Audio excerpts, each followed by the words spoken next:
Hello everybody, and welcome back to Great Woman History. Today I will be discussing Hatshepsut. Last episode I talked about Catherine de' Medici and how she ruled as regent for her 3 sons. Hatshepsut is a different case. She may have started as a consort and later a regent, but she became a pharaoh in her own right. First, however, a quick note on dates. As you may notice throughout this video, I tend to avoid giving any sort of specific dates. That's because these events happened approximately 3,500 years ago. The ancient Egyptians kept wonderful records, which is why we can place events with even a little accuracy. Still, however, scholars have minor disagreements over which years are more accurate, specifically with regards to, the pharaohs we're discussing. The dates that I give are the most commonly agreed upon dates. Hatshepsut's father was Thutmose I. He was the 3rd pharaoh of Egypt's 18th dynasty. Yes, there were a lot of dynasties. Hatshepsut's mother was Ahmose, the great royal wife of Thutmose I. Great royal wife means chief or principal wife of many. Hatshepsut married Thutmose II.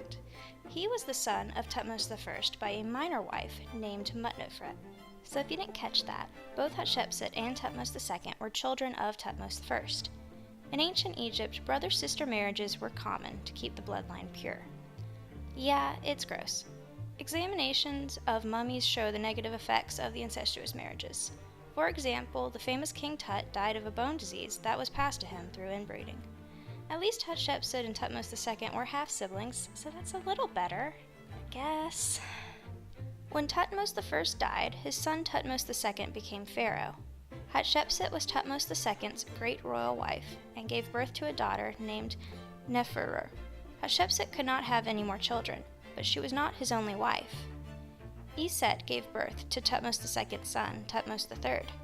It is unknown how long Thutmose II reigned. Both of his children were born during his reign, and he died in his 30s. There are few monuments and seals from his reign which suggest that he only ruled for a few years. However, there are also records that hint at him being quite young when he took the throne. What we do know is that he likely died in 1479 BCE. When Thutmose II died, his son Thutmose III was 2. Hatshepsut was the regent for her stepson/nephew. Wow, that's weird to say. After about 6 years, Hatshepsut took the title of pharaoh for herself. While she was not the first woman to become pharaoh, she was the first to receive all the powers that a male pharaoh would have had. Some scholars say that Hatshepsut took the throne because she was ambitious, but others say there may have been a political crisis that required an adult to take the throne. Since Hatshepsut's power grab was highly irregular, not only was she a woman, but Thutmose III was alive and well, even if he was 8, she had to work to establish her legitimacy. First, she claimed that as the child of Thutmose I by his principal wife, she was Thutmose I's chosen heir, and her brother Thutmose II had usurped her role. Then, she started having artists depict her with a beard and muscles, as if she were a male pharaoh. This was not done in all representations of her, though, and there are statues and paintings of her where she is dressed in traditionally female attire. Hatshepsut reigned for 22 years, and Egypt prospered under her rule. She re-established trade routes from before the Hyksos occupation. For a little background, the Hyksos occupation ended when the 18th dynasty began. She funded a trading expedition to the land of Punt, which many believe was in the Horn of Africa.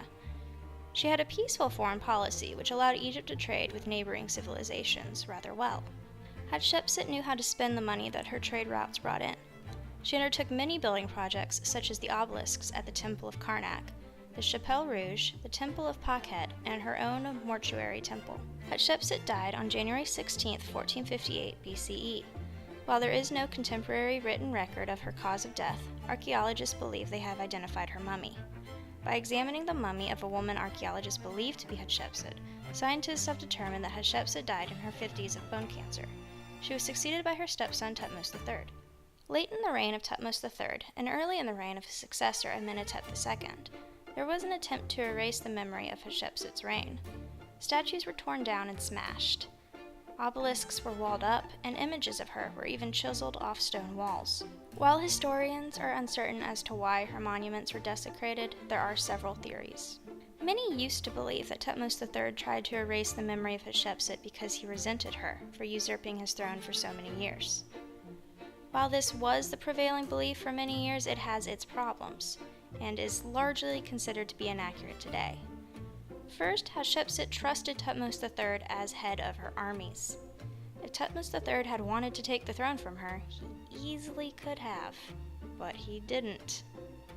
Second, the erasure occurred 20 years into his reign. If he resented her so greatly, then the erasures would have started much sooner. Third, the erasures were ultimately unsuccessful because, well, we know about them, and we know about her. A resentful stepson would have done a much better job at erasing her memory than haphazardly covering up the more noticeable images. Another theory is that Amenhotep II may have been behind the erasures. Amenhotep II was a co-regent towards the end of Thutmose III's reign.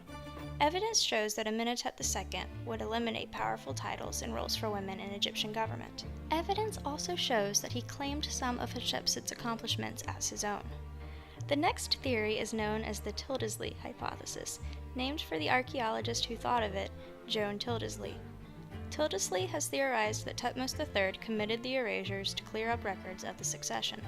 By destroying or appropriating Hatshepsut's more visible monuments, Thutmose III could pretend that he inherited the throne immediately upon his father's death.